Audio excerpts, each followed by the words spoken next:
আসসালামু আলাইকুম বন্ধুরা, আজকে দেখাবো ফলের বোটা কিভাবে কাটতে হয় সাবধানতার সহিত। তো প্রত্যেকটা ধাপ অনুসরণ করবেন যে আসলে আমরা কিভাবে এই কাজগুলো করে থাকি। এটা কিন্তু অনেক ভয়ঙ্কর একটা ধারালো ছুরি বা ধারালো চাকু। এটা দিয়ে কাটতে গেলে অনেক সময় আমাদের হাঁটুতে হিট করতে পারে, বিভিন্ন পায়ের অংশে হিট করতে পারে। সেক্ষেত্রে আমরা এটা কিভাবে এই ফলের বোটাটা কাটবো সেটা একটু আপনাদেরকে আমার অভিজ্ঞতার আলোকে আপনাদের মাঝে আমি দেখাতে যাচ্ছি।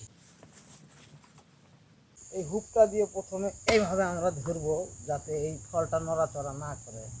তারপরে এই কিছুটা অ্যাঙ্গেল করে নেব, নেওয়ার পরে একদম এক চোট নেড়ে কেটে ফেলতে হবে, ফোঁটাগুলো যাতে সমান হয়।